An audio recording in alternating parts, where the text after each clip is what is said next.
Bom dia, boa tarde, boa noite, meus amados irmãos que nos acompanham mais uma vez na nossa EBD Online. Hoje nós vamos para a nossa lição 6, aula 8. Nos acompanha aí porque nós tivemos duas aulas de introdução. Uma de introdução e outra de panorama. Portanto, estamos na aula 8, lição 6. A lição de hoje vai ser dada pelo amado professor Geraldo. O tema da lição é Jesus é superior a Moisés. Trataremos aqui do texto de Hebreus capítulo 3, versículos 1 a 6. Teremos hoje, mais uma vez, como de costume já dos amados irmãos, o nosso apresentador e comentarista Igor Tiengo. Bom dia, boa tarde, boa noite, gente. Sejam muito bem-vindos a mais uma aula. Bem-vindo Arthur, professor Hertz, professor Geraldo. Deus abençoe e que essa aula seja bastante produtiva. Amém, professor. Hoje nós teremos também o professor Hertz Júnior mais uma vez comentando aqui conosco. Bom dia, boa tarde, boa noite, meus irmãos. Graça e paz. É mais uma vez motivo de honra estarmos aqui para falar acerca dessas verdades eternas. Que Cristo nos abençoe. Amém. E aquele que hoje nós teremos o prazer aqui, meus irmãos, de sabatinar, professor Geraldo. Já ouvi falar da sabatina, né? Bem tensa. Já acompanhei e é bastante tensa. Mas bom dia, boa tarde, boa noite a todos. Com a graça de Deus, estamos aqui sem muitas condições, na verdade, mas Deus nos capacita para isso. Nós somos barro, vaso de barro na mão dele, e assim esperamos que, por graça, possamos aqui esclarecer um pouco dessa porção da Escritura Sagrada e que possa abençoar a todos aqueles que vão ouvir. Amém? Amém, amém, professor Geraldo. Aos irmãos, já lembrando, deixa o like. O irmão que já abriu aí o vídeo, já está acompanhando, já deixa o like aí para não esquecer no final. Deixa a sua curtida no vídeo. Vamos começar com a nossa oração inicial. Vou pedir para o professor Hertz fazer a oração para a gente dar início à aula. Amém. Santo Deus e Pai, graças te damos porque mais uma vez estamos discutindo acerca de verdades que são eternas para a nossa vida. Por isso que o nosso eu possa diminuir, tão somente o Espírito Santo possa ser engrandecido através das nossas vidas, porque afinal de contas não são verdades nossas, mas verdades de Deus, e sobre essas verdades nós devemos centralizar as nossas vidas e viver sobre elas. E que sobre todas essas coisas o teu nome seja glorificado e a tua cruz seja exaltada. Molda o nosso coração e a nossa mente para que nós possamos entender aquilo que o Senhor quer falar conosco e que essas pessoas que vão nos ouvir, elas possam enxergar tão somente a mensagem do Rei.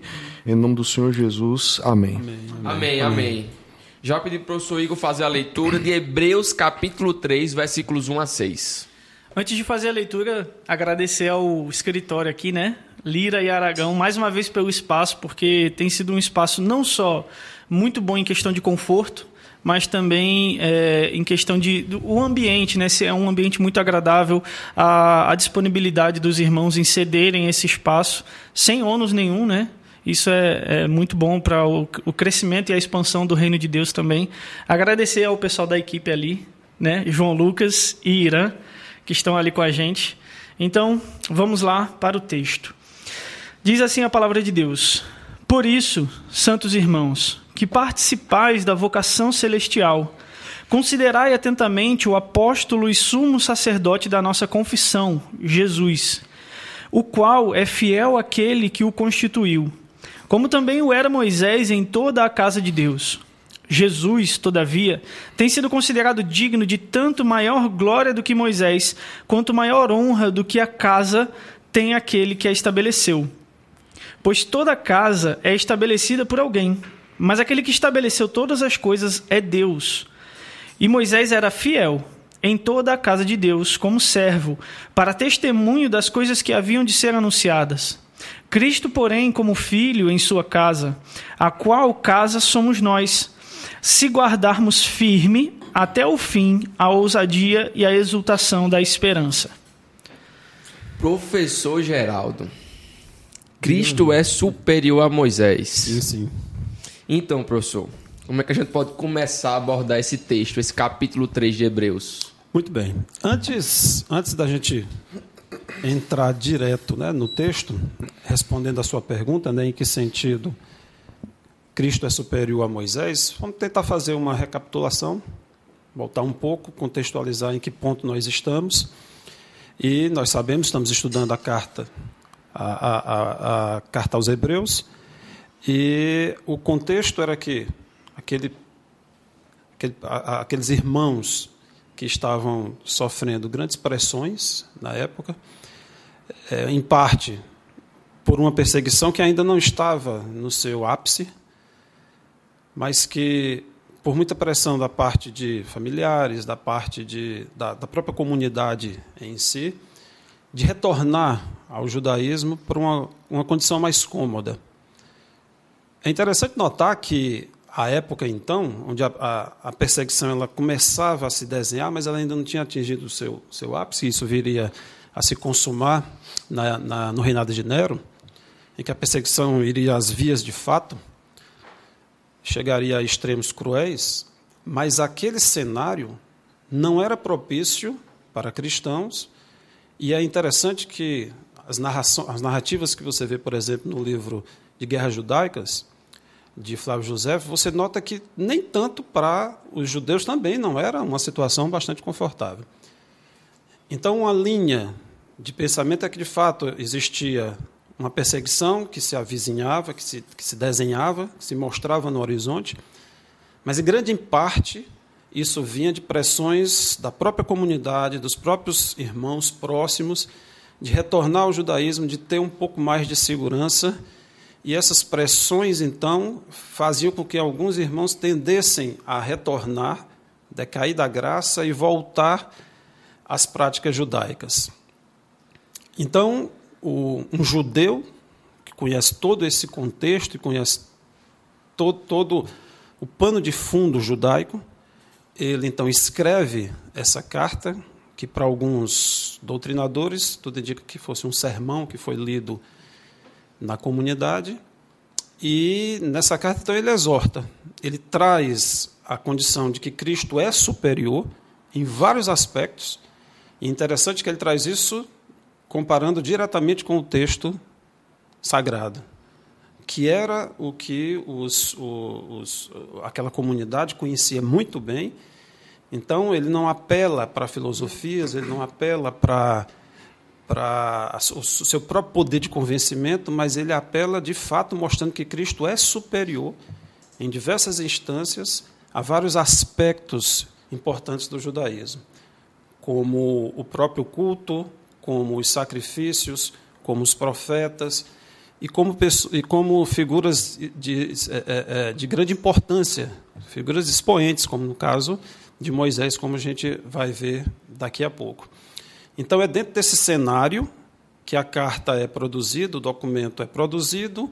Então, ele tem esse intuito de chamar, de exortar esses irmãos a voltar-se para Cristo, porque Cristo é melhor, Cristo é superior, e ele começa listando uma série de pontos em que Cristo é superior. Ele começa, então, falando a respeito da própria revelação de Cristo, é a revelação final de Deus, em comparação com as revelações progressivas que foram dadas aos pais através dos profetas. Então, ele coloca o próprio Cristo como um profeta, mas o profeta definitivo.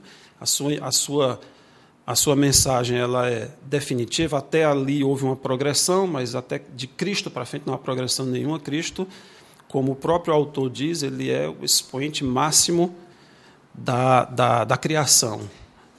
Então, ele mostra o próprio Cristo como Deus. E esse é um ponto interessante, porque há uma questão, e eu gosto muito de trazer isso nas minhas aulas, que é o seguinte ponto. Vamos tentar, né, é uma tentativa, vamos tentar estudar o livro de Hebreus do ponto de vista de um judeu. Não, obviamente, 100%, porque nós estamos mais de 2.000 anos depois.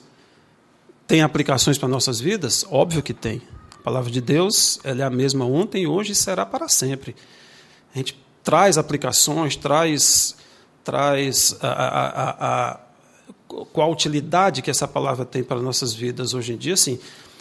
Mas tentar ver a carta, em alguns aspectos, do ponto de vista de um judeu, eu acho uma coisa bastante relevante. Não vou dizer que é fácil. É extremamente difícil. Até porque eu brinco lá na sala, olha, vamos fazer agora aqui um exercício mental. Né? Faz de conta que você não conhece certas coisas, você está lá na época daqueles irmãos lendo aquela carta. O que é que tem de pano de fundo para você?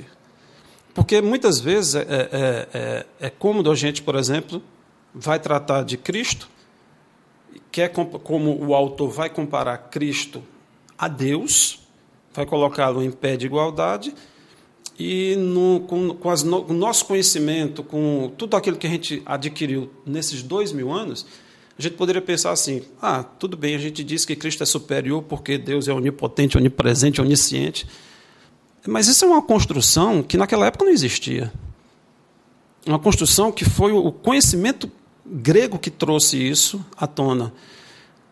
Entender ou querer conhecer a essência de Deus, o que é a Trindade, como é que essas pessoas se relacionam, isso vem do fato de que a maneira grega, a maneira posterior de se pensar o Deus era na sua essência. Só que aquele povo daquela época pensava em Deus de uma forma diferente. Eles tinham em mente Deus como sendo o quê? A respeito da sua identidade. Quem era o Deus que eles estavam cultuando naquela época? Então, eles tinham em mente, no coração e em toda uma história dos judeus, do povo de Deus, eles tinham um pano de fundo de que o Deus que eles estavam tratando era o Deus que era um Deus criador, um Deus soberano, um Deus detentor de graça. É incrível que, se você olhar os capítulos 1 e 2, são essas características de Deus que são ressaltadas na palavra, nas Escrituras, e Cristo é trazido em comparação e colocado em pé de igualdade com essas características. De ser soberano, de ser criador, de ser o detentor de toda a glória. Então, essa forma de pensar é interessante porque isso vai permear o livro durante praticamente toda a sua narrativa. E isso leva a gente, então, a um segundo ponto. Se a cultura judaica é tão forte, se a forma de ver Deus na ótica de um judeu é tão forte, o que é que ele fala, então, a respeito de outros aspectos? Nós falamos aqui a respeito de uma teologia, do ser de Deus, como visto por um judeu. Mas aí a gente poderia perguntar, mas e que outros pontos o texto poderia tratar dentro dessa ótica e perspectiva? Salvação, soteriologia? Então, o que é salvação na ótica daqueles judeus e na ótica daquele escritor que escreve aos judeus, sendo judeu e tendo todo esse pano de fundo? Porque muitas vezes a gente quer tentar entender partes do livro de Hebreu trazendo, por exemplo, a teologia paulina. E aí a gente vê que, em certo ponto, a teologia paulina, ela, por exemplo, ela traz justificação e ela traz transformação como sendo algo imediato e unido, ligado. O que vem daí a uma firme certeza de salvação, como a gente vê na teologia paulina. Sim. Na teologia de um judeu, como ele escreve aqui em Hebreus, o que é que ele vê?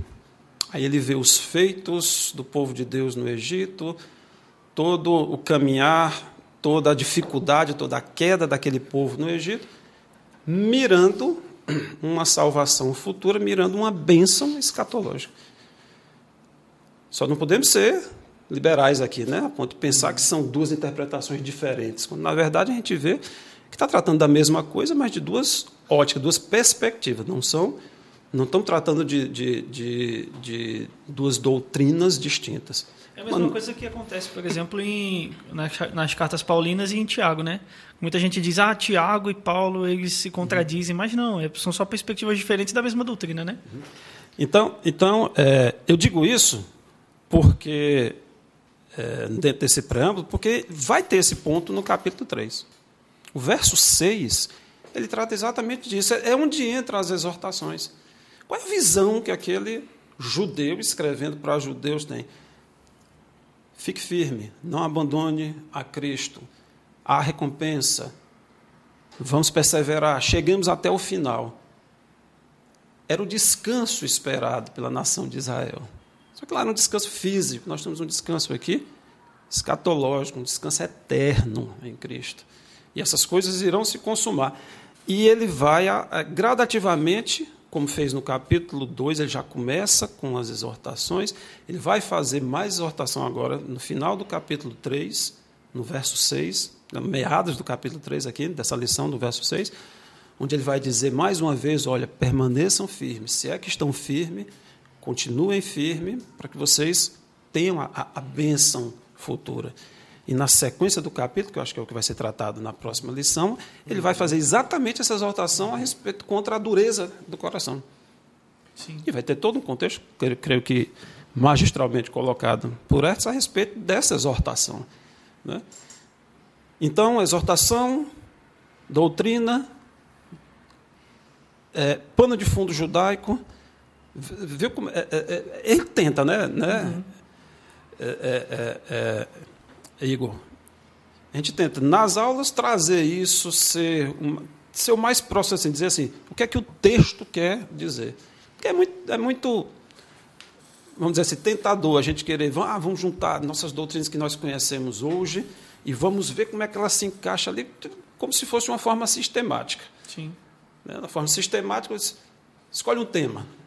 O que é que a Bíblia fala? Olha, Paulo fala isso, Hebreus fala isso, junta. Não, aqui é o contrário, né? Basicamente, a gente vai ao texto, o que é que o texto está dizendo, e aí, a respeito de cada um desses temas, nós vamos avançando. Então, nesse momento, ele passa exemplificando a superioridade de Cristo, como eu disse, pela própria revelação, pelos profetas, entra na questão dos anjos, que, mais uma vez, é algo extremamente cultural, mas a gente poderia rechear de observações a respeito de anjos sobre tudo aquilo que nós adquirimos ao longo dos anos. Sim. Mas, naquela época, o que é que aquelas pessoas entendiam e por que a importância tão grande dos anjos? A revelação da palavra foi dada a Moisés, por Deus, através de anjos. Então, o anjo tinha esse papel importante naquela época e ele é bastante perspicaz em colocar essa posição. E é interessante que, entrando para o capítulo 2 e terminando esse preâmbulo, essa introdução, estou me estendendo muito? Não? Qualquer coisa me interrompa. Aos amados irmãos que estão em casa e que não conhecem a aula do professor Geraldo, a fala dele é tão coesa, é tão calma, tão serena, que a gente fica aqui sem vontade nenhuma de interromper e fica só admirando aqui, só escutando. É porque realmente é um pano de fundo que a gente precisa para compreender o porquê que ele vai citar que Cristo é superior a Moisés, né? Uhum. Porque muitas pessoas pensam, Cristo é superior a Moisés porque ele é o filho de Deus, Moisés não é o filho de Deus. Mas não é só isso, né? Como o professor está passando magistralmente aqui. Amém. E entra, como eu disse, fazendo essa superioridade aos anjos. É interessante que ele faz isso em dois aspectos, que é o Cristo exaltado, divino, em parte do capítulo 2, e depois o Cristo humilhado, humano. Quer dizer, tanto o Cristo superior, que de fato, como a gente poderia até dizer assim, aí é brincadeira, né? Não tem nem o que, não tem nem o que comparar, né? Mas será que o Cristo que se humilhou, que se esvaziou, fez-se carne, obedeceu até a morte de cruz, esse Cristo humano, ele é superior aos anjos também? E trazendo aqui, e é uma coisa que a gente também tenta fazer nas aulas, eu creio que todos também fazem isso, de cada citação, porque ele recheia de citações aqui da própria Escritura, né? Salmos. Tentar trazer o que os salmos significavam naquela época, quem escreveu, qual era o contexto dele, etc.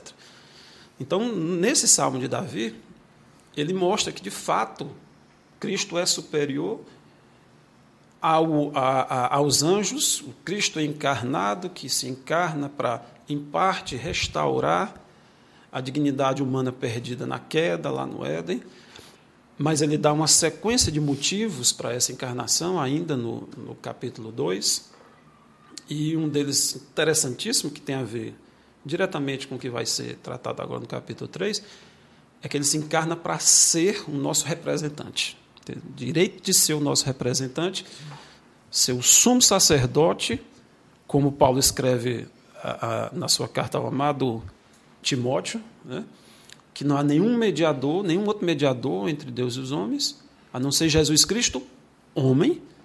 E aí, às vezes, certa dificuldade de alguns em entender essa posição de Cristo hoje, né, da sua saída da glória eterna, kenosis, esvaziamento, depois paga o preço, e por causa disso ele é exaltado, cumpre cabalmente, fielmente todo o plano. Ele então é exaltado, recebe o nome que está acima de todo nome e está hoje à direita, à destra de Deus Pai, que é um dos pontos que o próprio autor aqui traz para colocar Cristo nessa posição, né, de superioridade. E Cristo, então, como o nosso representante, é o nosso sumo sacerdote fiel, compassivo, quer dizer, ele sofreu na carne aquilo que nós sofremos, claro, num grau extremamente elevado, né? E só um aspa aqui, mesmo nesse grau extremamente elevado, interessante que a gente entenda que esse não foi o ponto máximo do sofrimento de Cristo, o sofrimento físico. O ápice do sofrimento de Cristo foi, sem dúvida nenhuma, a separação entre ele e o Pai. O Pai e o Espírito Santo viram as costas para ele, porque não há como coadunar com alguém que recebe todo o pecado do mundo, mesmo não tendo pecado, mas naquele momento é um Deus santo que olha, se fez pecado, que olha para o seu próprio filho, que agradou fazer aquilo, moê-lo, pelo amor de mim, de você, de todos nós. Né? E é esse Cristo que é superior a tudo que a gente falou agora. Então, esse povo judaico tinha como ícone maior quem? Moisés, Abraão. Né? Mas ele traz aqui Moisés como aquele que foi o libertador do povo, aquele que foi o legislador, aquele que trouxe a lei para o povo, claro, através de Deus, dado diretamente pelo Senhor, mas foi o homem escolhido, foi aquele que foi fiel em toda a casa, como ele vai apontar aqui mais adiante, casa, comunidade das pessoas que são atingidas pela graça. E é interessante, né, ver a vida desse homem, a separação dos anos, 40, né, cada período da sua vida, narrado aí de Gênesis a Deuteronômio, né? Tem até umas linhas aí de pensamento, né, que talvez Moisés tivesse escrito o livro de Jó também, né, mas que obviamente não cabe aqui a gente entrar em detalhes. Mas é esse homem que sempre que alguém falasse a respeito dele, assim como se lesse um salmo, trouxesse a grandeza de Deus, a detenção de glória, o Deus Criador, soberano, tudo aquilo mexia com o íntimo, com o interior daqueles ouvintes, né, daquelas pessoas que receberam aquela mensagem. Da mesma forma, é esse tão importante personagem, né, na vida do povo de Deus. E é nesse momento, então, que ele entra fazendo essa comparação, de que Moisés é superior, que Cristo é superior... Cristo é superior a Moisés, né? E ele vai dar aqui alguns argumentos. Perfeito, professor. Eu vou me utilizar rapidamente do professor Ert Júnior, só para mais uma vez lembrar aquilo que a gente já costuma comentar aqui dentro do capítulo 1 ao capítulo 3, a gente vê muito esse artigo de conexão, né? Esse termo, por isso, portanto, para tanto, e mais uma vez a gente encontra aqui. A gente sabe, lembra mais uma vez aos irmãos, que a Bíblia não foi escrita em capítulos, em versículos, portanto ela era um texto corrido.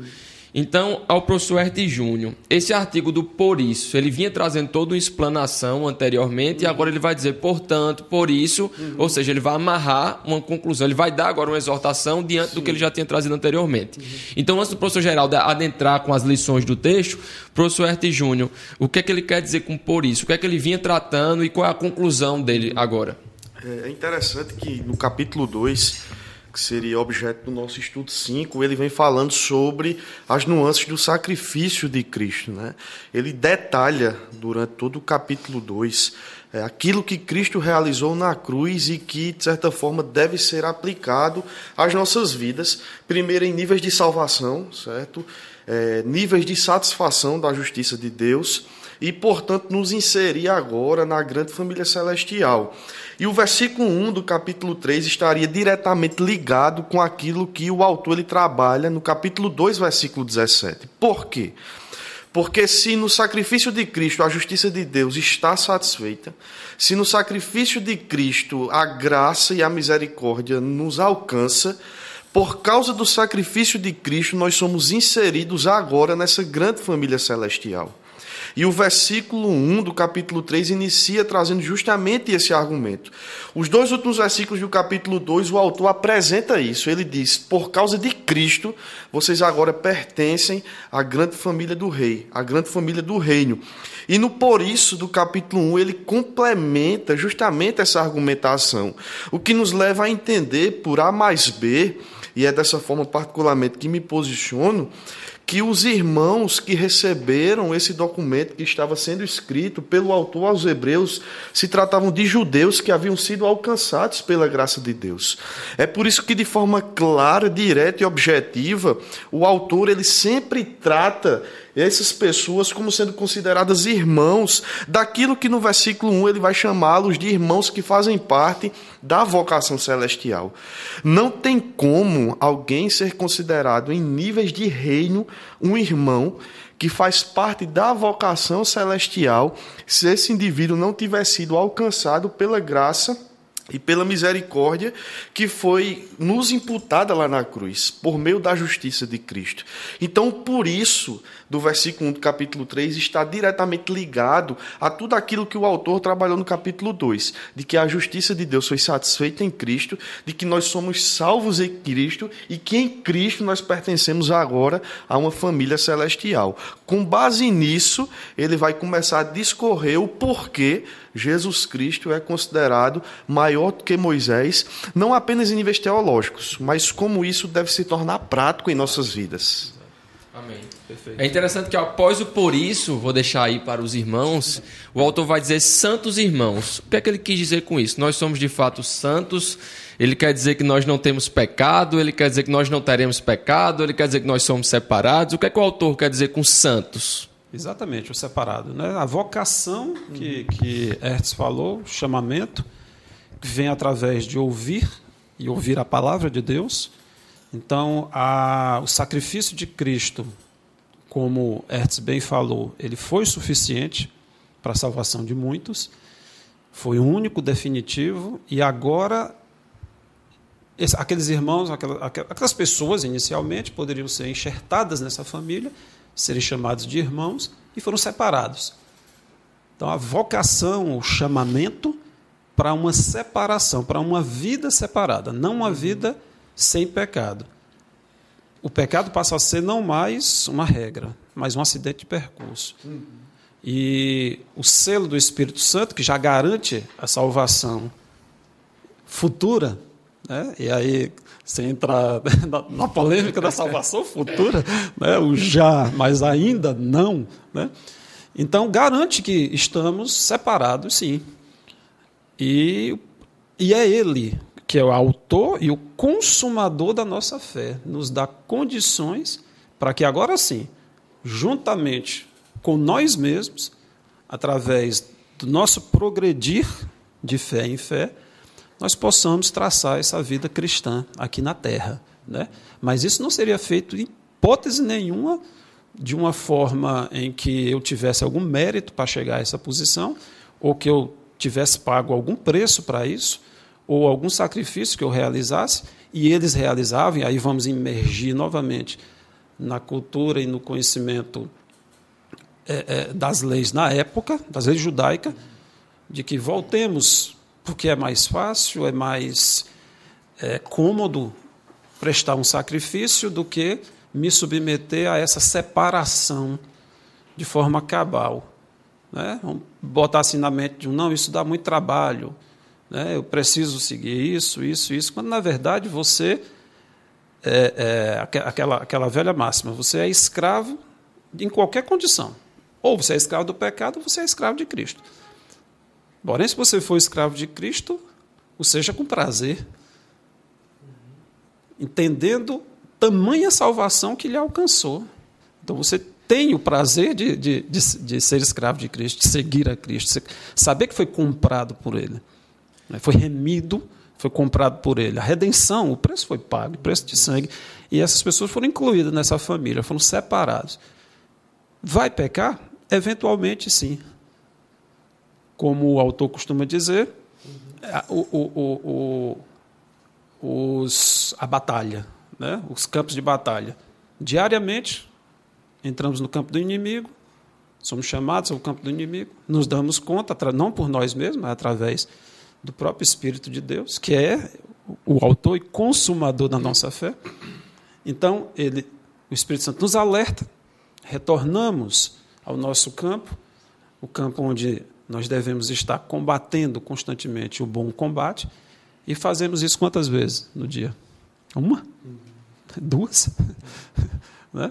Acho que é 70 vezes 70. Então é constantemente essa briga. Mas tendo essa consciência de tão alto preço que foi pago, sendo vocacionados, sendo chamados, sendo separados, de fato devemos viver digno dessa vocação, né? Desse chamado.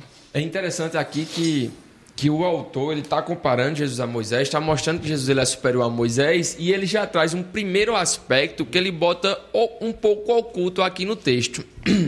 Quando ele vai dizer que Cristo Jesus ele é apóstolo e sumo sacerdote da nossa confissão. Aqui já há não uma crítica, mas já uma comparação com Moisés, porque Moisés ele não detinha as duas funções de apóstolo e sumo sacerdote, mas aqui o autor já está mostrando que Cristo detém. Então, professor Geraldo, quem é que nessa antiga aliança, nesse contexto, detinha o apostolado e o sumo sacerdócio diante do povo hebreu? Ok, então, primeiro vendo a questão da própria palavra, né, de ser apóstolo, o apóstolo é enviado, né? Então ele é enviado para cumprir uma missão, né? E qual é a missão a qual ele é enviado e que os outros apóstolos depois, na sequência, foram comissionados também para isso? É exatamente mostrar qual era a vontade do Pai. E, além disso, pagar o preço, né? Então ele se doou, ele se sacrificou.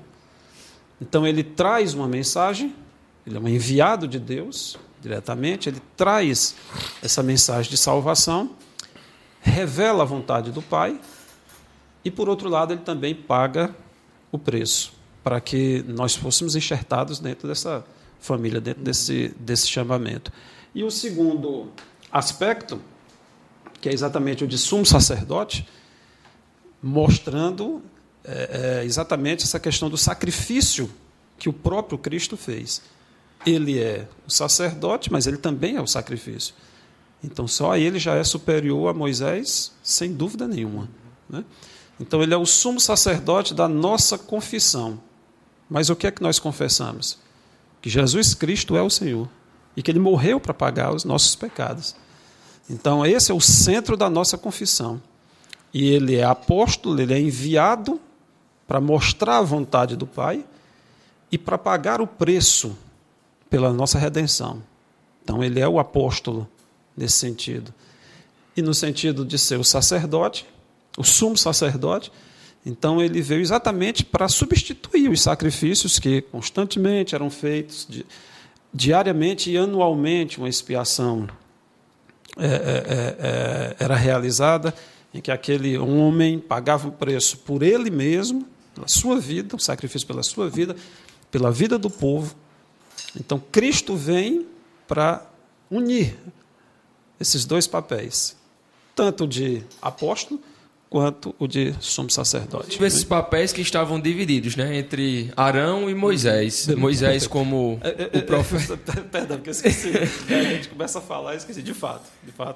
Moisés responder como, diretamente a sua exatamente. pergunta, Moisés e Arão. Moisés como apóstolo. É interessante, Arthur, que ele, embora cite sumo sacerdote aqui, ele não passa a provar essa superioridade do sumo sacerdócio aqui nesse texto. Ainda. Exato. Ele só deixa para fazer isso a partir dos próximos capítulos, especificamente capítulo 5. Ele cita como uma espécie de aperitivo. É para lhe deixar curioso acerca daquilo que ele quer falar.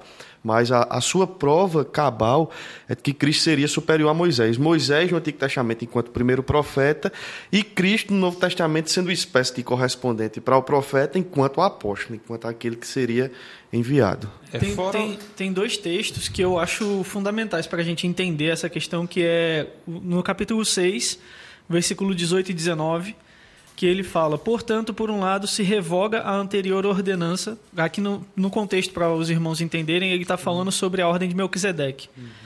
Portanto, por um lado, se revoga a anterior ordenança, por causa da sua fraqueza e inutilidade, pois a lei nunca aperfeiçoou coisa alguma. E, por outro lado, se introduz esperança superior pela qual nos chegamos a Deus. Ou seja, Cristo, né, ele é o sumo sacerdote perfeito, e justamente no capítulo 6 não, no capítulo 7. E o final do capítulo 7, do versículo 26 até o versículo 28, corrobora, e para mim, eu já citei esse texto aqui em outras aulas, mas para mim esse é um dos melhores textos que o autor de Hebreus tem sobre as características de Cristo. Que ele diz assim, capítulo 7, versículo 26. Com efeito, nos convinha um sumo sacerdote como este, santo, inculpável, sem mácula, separado dos pecadores e feito mais alto do que os céus, que não tem necessidade, como os sumos sacerdotes, de oferecer todos os dias sacrifícios, primeiro por seus próprios pecados, depois pelos do povo, como o próprio professor Geraldo falou, né? Porque fez isto uma vez por todas, quando a si mesmo se ofereceu. Porque a lei constitui sumos sacerdotes a homens sujeitos a fraquezas, mas a palavra do juramento, que foi posterior à lei, constitui o Filho perfeito para sempre. Então, acho que isso traz uma das melhores demonstrações das características de Cristo como o sumo sacerdote perfeito, né? Como aquele que morreu pelos nossos pecados, como o professor Geraldo disse, se fez pecado por nós, e não como Arão era, por exemplo, no Antigo Testamento, né? Porque ele não se fez pecado. Ele fazia ofertas pelos seus pecados para depois oferecer pelos pecados do povo, né? Cristo não precisou disso. Amém, amém. Esse é mais um daqueles textos que estão na parede do meu quarto, anotado a punho. Mais um daqueles textos que eu já mencionei. O nosso tempo corre. Infelizmente, o nosso tempo corre. Urge. Por isso, professor Geraldo, que aspectos mais nós podemos aí destacar deste precioso texto? Vamos lá. Então, assim que ele constata essa posição de Cristo como apóstolo e sumo sacerdote, logo em sequência, no verso 2, ele diz: o qual é fiel àquele que o constituiu. Exatamente como nós discutimos. Deus envia o seu Filho como apóstolo e como sumo sacerdote, e ele é fiel nessa missão. Ou seja, ele cumpre essa missão não só integralmente, cabalmente, mas ele cumpre em todos os aspectos a lei a que estava proposta então.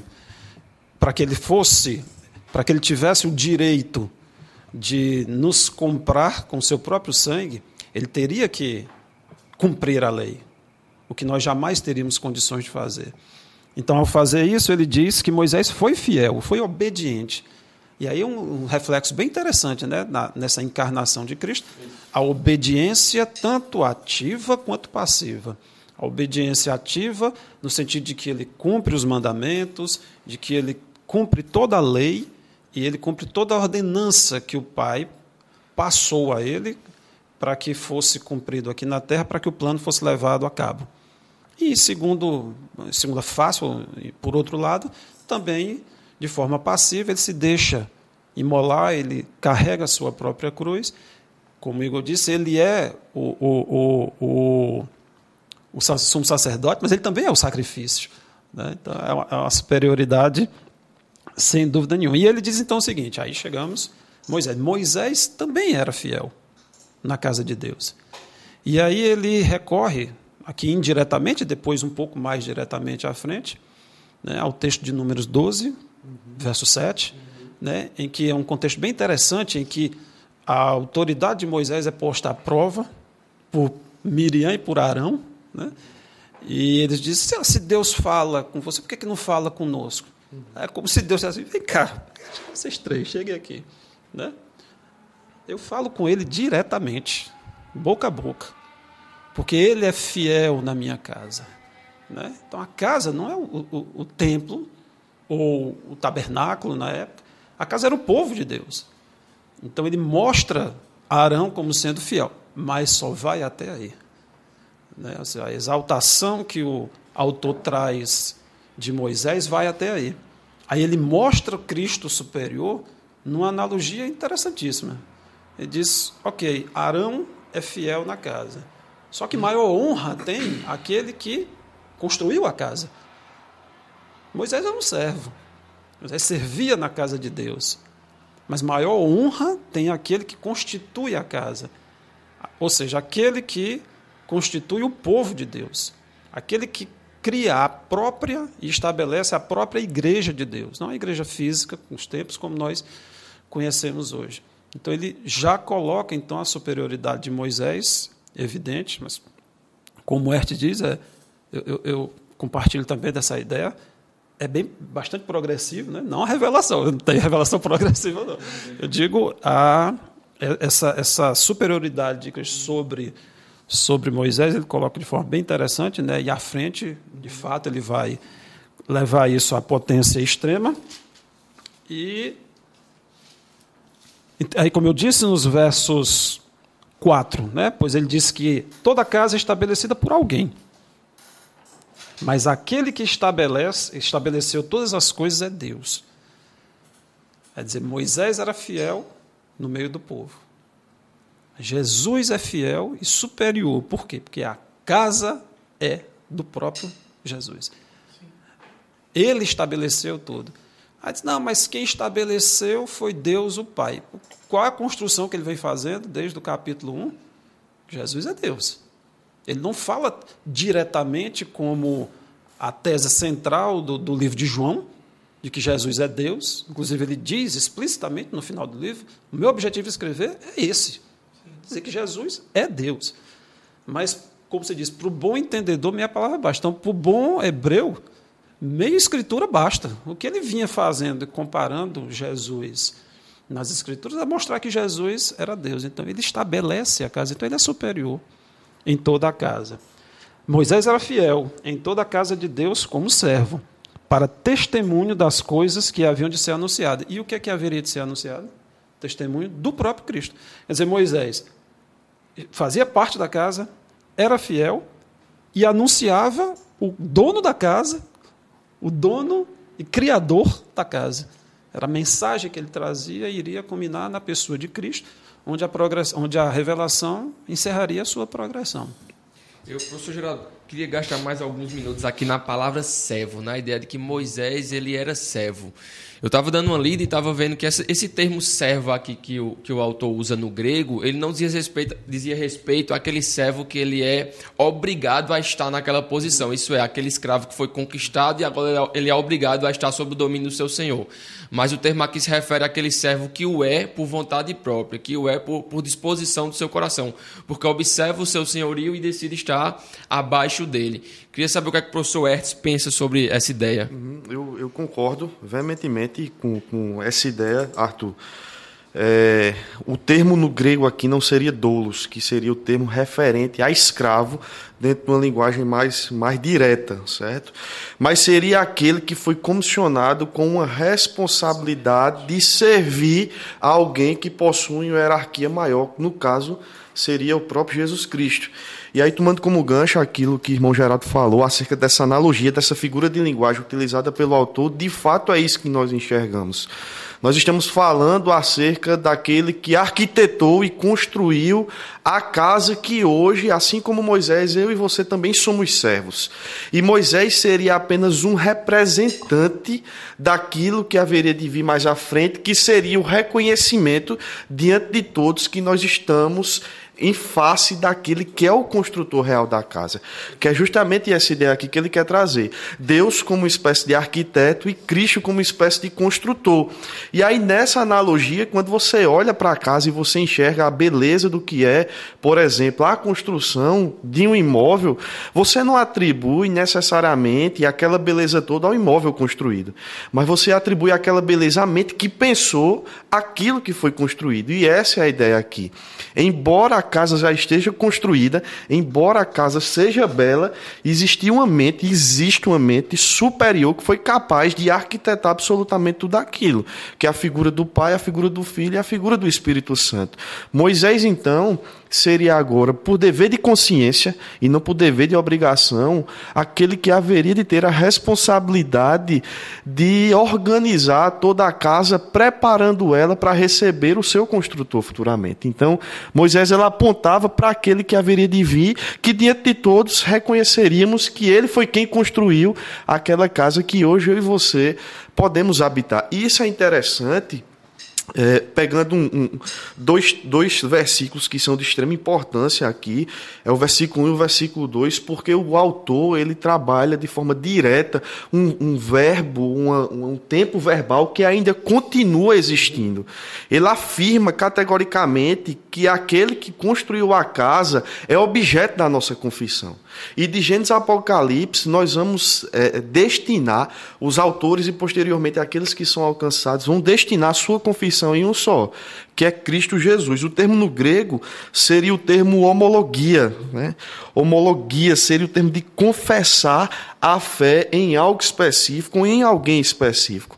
E aí no versículo 2 ele continua afirmando que essa confissão é alguém que permanece fiel à sua obra. Em outras palavras, a obra de Cristo ela não terminou necessariamente na cruz, mas ela continuou após a obra da cruz. Cristo ele não foi morto para viver escondido por trás das nuvens e deixar o seu povo viver da forma como bem entender. Muito pelo contrário. Cristo ele ainda continua cuidando e preservando do seu povo. É por isso que Moisés era apenas um servo. E Cristo ele é aquele que edifica a própria casa. Por quê? Porque só aquele que constrói, só aquele que edifica, sabe os detalhes necessários para manter aquela casa perfeita, boa. Afinal de contas, se você comprar um imóvel, você pode amar aquele imóvel, amar aquela edificação, mas você nunca vai ter a perícia, a perspicácia do construtor para saber como fazer com que aquele imóvel dure por toda a vida. Somente aquele que edificou é quem vai ter a consciência, a capacidade, a intelectualidade de preservar aquele imóvel durante toda a eternidade. Eu vejo isso, por exemplo, para trazer, né, fechar essa aplicação e pegando esse gancho. Meu pai construiu uma casa agora, ali no Monte-Ville. E meu pai até pensou, não, futuramente, se eu quiser, talvez eu construo um andar em cima, né, e transformo a casa num duplex. A visão do meu pai. Aí ele falou com o construtor. Ele falou, será que dá? O construtor disse, olha, até dá, mas aí você vai ter que reforçar os alicerces, vai ter que fazer isso. Aí começou a explicar um monte de coisa. Ou seja, quem edificou a casa, o construtor, ele sabia de todos os detalhes que já existiam e o que teria que mudar caso tivesse que colocar mais peso, né? Vamos dizer assim, porque fazer um andar em cima seria mais peso. Então, ele sabia todos os detalhes, que o meu pai não sabia. Então, o que o construtor fez? Para preservar não só a construção, a fortificação da construção, a segurança da construção, mas também daquele que habita na casa, ele passa todos os detalhes com autenticidade, vamos dizer assim, e com autoridade, que é o que Cristo faz, né? É interessante que eu sou corretor de imóveis, então eu estava num lançamento de uma construtora e houve exatamente algo similar a isso, que a construtora já ia entregar um condomínio com casas prontas e um dos corretores perguntou, será que a gente podia fazer uma modificação aqui no beco, podia fazer uma modificação no quintal? E o construtor, na verdade, que estava respondendo ao arquiteto, que na nossa analogia, na analogia do Hertz seria Deus Pai, o arquiteto diz, não, olha, a gente já usou todos os espaços possíveis, a gente já utilizou tudo o que havia de melhor nesse espaço para ser utilizado. E é exatamente onde entra esse ponto, de que Deus, por ser o arquiteto, Cristo Jesus, por ser o construtor, ele já sabe perfeitamente não só como a casa foi edificada, mas também do que a casa precisa e como é que a casa pode funcionar para que ela dure por toda a eternidade, isto é, que nós alcancemos as regiões celestiais. Mas eu queria pegar mais um ponto, que foi quando o Hertz falou da ideia de continuidade. Isso corrobora, inclusive, com alguns doutrinadores que vão dizer que Hebreus é considerado como o quinto evangelho. Isso, enquanto Mateus, Marcos, Lucas e João trataram sobre o ministério de Cristo Jesus aqui na terra, terreno, Hebreus vai tratar muito sobre o ministério dele celestial. Então, exatamente, Cristo não só realizou uma obra específica aqui na terra e agora está como um Deus deísta, está lá e nós estamos aqui, mas ele continua realizando a sua obra. Professor Geraldo. E fechando tanto o que Hertz falou, quanto o que Igor comentou, dessa autoridade, né, do conhecer o funcionamento, não só conhecer, como ser o mantenedor desse funcionamento, dessa casa, né, o autor lança a mão aqui de mais uma colocação de Cristo, que ele já trabalhou anteriormente, então é algo que já está, pelo menos em termos, esclarecido diante desse documento, que é a posição de Cristo como filho. Quando ele trata dos anjos, diz que os anjos são ministros, Cristo é filho. Então ele lança mais uma vez mão dessa posição do Senhor Jesus como filho de Deus, exatamente para mostrar toda essa autoridade que ele tem na manutenção, você usou o termo, como foi? Na preservação da casa, não só no passado, como para todo o futuro. E que nós, como sendo participantes dessa casa, né, participantes do reino de Deus, nós temos aqui uma obrigação, que ele coloca, né? Que obrigação é essa? Verso 6. Cristo, porém, como filho em sua casa, qual casa somos nós, se guardarmos firme até o fim a ousadia e a exultação da esperança. E aí eu limpo aqui e encerro com a minha fala lá do início, né? As exortações mirando uma bênção escatológica, mirando uma salvação futura, se concretiza exatamente aqui quando ele diz, olha, mais uma vez, se mantenham firmes, sejam exultantes, ou seja, tenham alegria em estar participando dessa casa. Qual casa somos nós? Porque o arquiteto é o filho, é ele que mantém, e foi ele que nos chamou e nos separou para essa casa. Então, exultemos, tenhamos alegria por isso, né? Se a gente não tem alegria diante de tão grande salvação, do que teremos alegria? Coisas materiais, coisas transitórias, coisas passageiras? Falamos aqui de verdades eternas. Então ele diz, guardemos firmes até o fim, que é exatamente o sentido de um autor hebreu, dentro de um contexto escatológico próprio, de uma bênção futura que será adquirida, que será recebida a cabo, a fim e a cabo, de forma escatológica, ou seja, como nós entendemos, na vinda de Cristo. E para a nossa interpretação, para a nossa aplicação, seria mantermos firmes, né? As exortações que são feitas aqui, eu não vejo, assim, particularmente, nenhum problema em termos de polêmica, né, Arthur, a respeito disso, porque eu entendo que se eu chego para Arthur e digo, Arthur, não abandone a Cristo. Cristo é superior, Cristo é bom, não abandone a Cristo, mantenha firme. Aí chego para Igor, mantenha-se firme, vamos nos manter firme, vamos ser exultantes. Cristo é bom, Cristo é superior, Cristo é a nossa salvação. Não deixe Cristo, senão você vai perecer, você vai morrer. Eu sei quem é salvo, quem não é. Exato. Então, a partir do momento que um autor está fazendo uma exortação, em momento nenhum ele está fazendo juízo de valor de quem é salvo, de quem não é salvo. Ele está falando um fato, que se você eu sou extremamente calvinista, vamos supor. Beleza, então está garantida a sua salvação, então você vai ser salvo. Não, mas fulano ali decaiu da graça, ele não era salvo. Como é que eu vou saber? Né? Então, ele deixa aqui mais uma vez clara a sua posição escatológica do ponto de vista de um pano de fundo judaico, como a gente disse, toda a ideia do povo judeu na peregrinação do deserto para receber um descanso, que era um descanso físico, mas a gente entende depois como um descanso futuro, como vai ser apresentado nos próximos capítulos. Então ele fecha brilhantemente esses primeiros versos dizendo exatamente isso. Mais uma exortação, né? Mantenha-se firme, exultante, não abandone a Cristo. É caminho de morte. Cristo é superior a Moisés, mas também é superior a todo e qualquer coisa que seja colocada na tentativa de fazer com que a gente perca o foco, né, de tão grande salvação. É porque, na verdade, quem convence, quem salva é Deus, né? Quem convence do pecado, da justiça e do juízo, o Espírito Santo. Quem convence, quem salva, quem resgata, quem cura, quem liberta é Deus. Então, eu não sei, né? Como o professor Geraldo falou, eu não sei quem é salvo, eu não sei quem não é salvo. Então, eu vou pregar o Evangelho e aqueles que dizem acreditar em Cristo, aqueles que dizem estar em Cristo, eu vou incentivá-los a perseverarem até o fim, né?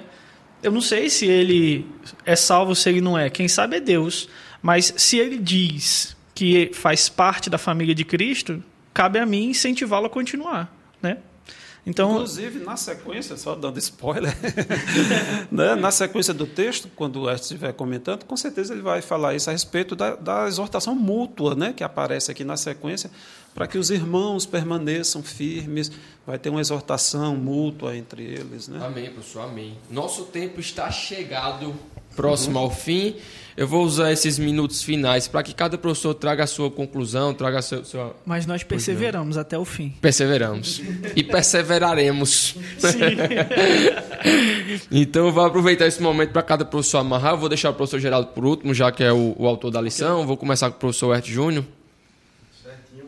Finalizando e pegando aquilo que o autor aos Hebreus fala, aqui no capítulo 3, nesses 6 primeiros versículos, certo?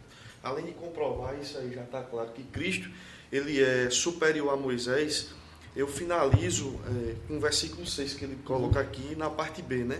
A qual casa somos nós, se guardarmos firme até o fim a ousadia e a exultação da esperança.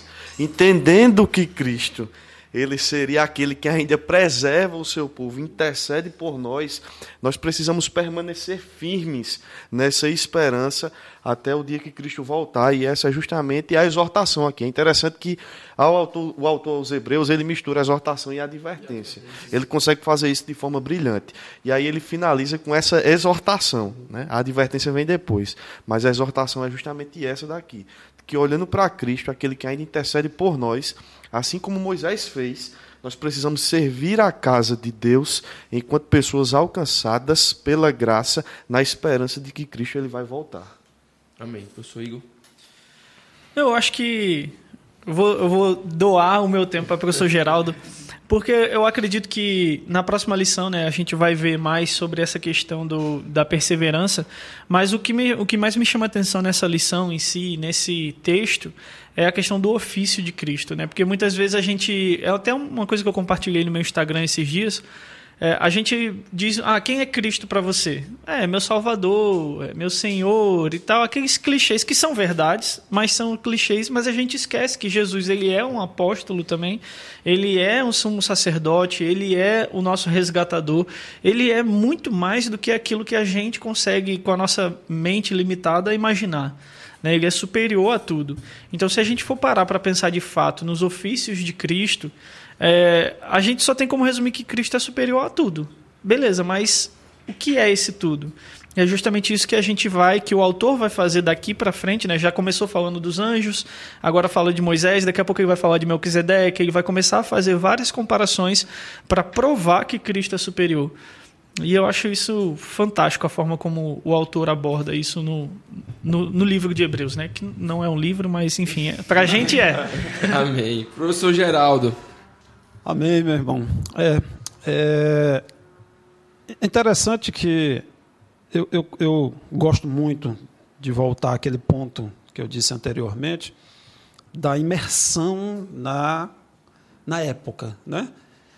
Não, obviamente, fugindo da aplicação atual do texto, a palavra ela é eterna, evidentemente, mas a gente vê como a forma como esse escritor, né, por dominar, por conhecer tão bem as Escrituras, como ele traz pontos tão sensíveis àquele povo, né, como ele, tanto ou exortação ou advertência, sempre, que ele está fazendo de forma, como o Hertz disse, de forma mesclada, sempre trazendo texto das Escrituras, sempre mostrando uma construção belíssima, que é dizer, vocês entendem quem é o Deus das Escrituras? Entendemos. Quando eu falo isso, vem ao seu coração esse sentimento, Vem à sua mente as lembranças de tudo que foi ensinado quando vocês eram pequenos, porque eles aprendiam as Escrituras logo cedo, né? Muitos se tornavam mestres, entenderam isso. Olha, Cristo está em pé de igualdade com Deus. Cristo é Deus. E, além disso, Ele é superior a todos esses aspectos que estão colocados aqui, que não são aspectos humanos que eu estou trazendo aqui para comparar. Cristo é superior a qualquer aspecto humano, a qualquer filosofia. Cristo é superior a qualquer aspecto de ensino humano. Cristo é superior a qualquer tipo de tentativa psicológica de fazer com que você se transforme numa pessoa melhor. Cristo é suficiente para que sua vida seja transformada. Desde que? Aí é o que vai dizer exatamente o início do verso 7. Desde que você não endureça o seu coração. Então, essa é a aplicação que nós traríamos para hoje. Cristo é superior? Você entende isso de que forma? Da forma intelectual? Porque Ele é Deus, então Ele é superior a tudo? Né? Cristo, de fato, é superior a tudo. Mas a obra que Ele fez é uma obra redentiva, e só isso, a gratidão que você teria em jamais ser capaz de, por si só, você adquirir a sua liberdade, no sentido de não ser mais escravo do pecado, de ter sua vida transformada, quem fez isso foi um Deus superior. E Ele é superior a tudo que você tentar fazer hoje em dia. Estou tentando trazer isso para os nossos dias de hoje. Veja, é uma coisa meio disruptiva, né? A tentativa de trazer o que o autor tentava extrair daquelas pessoas, tanto em exortação quanto em advertência, não é muito diretamente ligado às nossas vidas hoje. Mas muitas pessoas colocam muitas coisas na frente, muitas coisas antes de Cristo. Então, vamos tentar isso, vamos tentar isso, vamos tentar isso, vamos tentar aquilo. Não deu certo? Então vamos recorrer a Deus. Não é verdade? Isso acontece muito na sociedade de hoje, que é uma sociedade pragmática, uma sociedade apartada de Deus, é uma sociedade que quer a resolução dos seus problemas de forma fácil e imediata, e que muitas vezes não percebe que a resolução dos seus problemas está meramente em não endureça o seu coração. Então, Cristo é superior a tudo. Cristo é o autor, consumador da nossa salvação. Amém, professor, amém. O desejo do nosso coração é que, após esse compêndio teológico, com essas advertências e essas aplicações, nós sejamos todos, e os irmãos em casa, sejam encorajados a permanecer nessa fé que nós aprendemos em Cristo Jesus. Para encerrar, eu vou pedir para o professor Igor que faça essa oração, encerrando esse nosso momento mais uma vez. Amém. Antes de orar, só agradecer de novo a Joy Mugs, porque tem salvado aqui para a gente poder beber água, café, refrigerante, seja o que for, mas tem sido... E fica bonito, né? A mesa com a caneca assim, fica legal.